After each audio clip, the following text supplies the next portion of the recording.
Huku utawala wa bodaboda ukiwa kigezo muhimu katika usafiri katika mji wa KISII, umezuka na marumbano kuhusiana na utawala huo pamoja na hali ambayo wanapeleka kutokana na uongozi wao. Wakizungumza na Africa Finest TV, wamesema kwamba mazingira ambayo wanafanyia kazi si mazuri.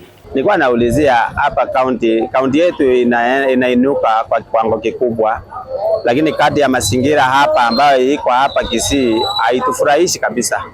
Unakuta mara mingi sewage sinatembea, sinakimbia, sioni kama county government inashughulikia mambo kama hayo. Wamesema kwamba sharti serikali ya kaunti ya KISII wajibike watengenezea mahali ambapo ni pasafi na ambapo wanawafanyia kazi ya usafiri wao. Angalia stage peke yake imepomoka kila mahali.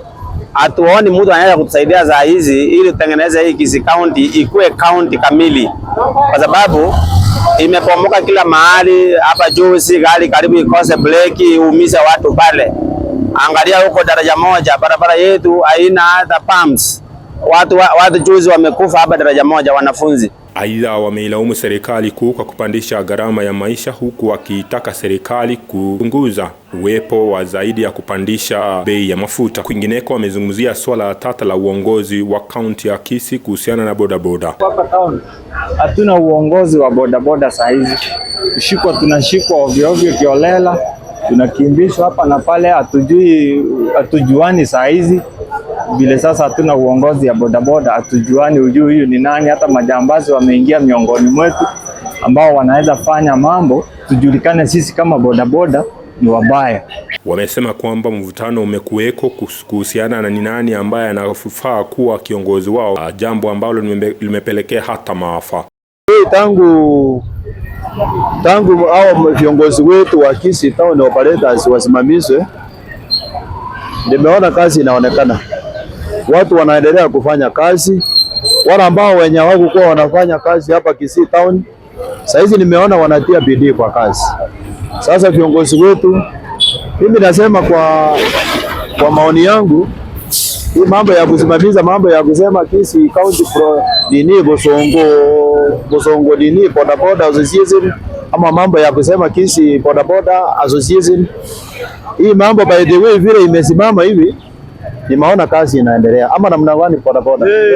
Si mnaona kazi inaendelea? So ile kitu yenye iko vile serikali kuu ilisimamiza hii mambo ya KISII bodaboda, Bosongo, KISII operators, hii mambo yani imetusaidia watu. Siku hizi tunafanya kazi, tunatia bidii kwa kazi. Kila mtu yule ambaye mwenye kuwa anaenda kazi ameshika panga, anaendelea kukimbiza wengine na panga hapa kwa barabara. Siku hizi watu wako kazi. Aidha, wamesema kwamba kupunguzwa kwa gharama ya maisha kutapelekea wao kufanya kazi yao mzuri, jambo ambalo limewaadhiri hadi wa sasa. Upunguze gharama ya maisha juu watu kweli wameteseka siku hizi. Unajua watu hata wanatembea wengi na miguu, hawapandi bike juu ya uchumi. Mtu hawezi panda bike, watoto walale njaa. Sasa anaona wacha ni chape mguu ni hata sukuma. So Mr. President, tunakuambia utupunguzie tu mafuta na vitu zingine kama chakula, na wewe unaweza ona tu kitu ya kwanza, mimi naomba tu upunguze mafuta juu mafuta ndio kila kitu.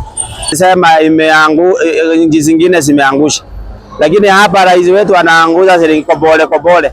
Sasa kobole na anaongeza 20, anaanguza kobole. Sasa sisi tunaomba sisi tukiwa maazola utusaidie tu. Ukiongeza 20 unatoa 30. Chumi imetulemea kama sisi watu wa bodaboda. Mambo ya mafuta imekuwa juu sana.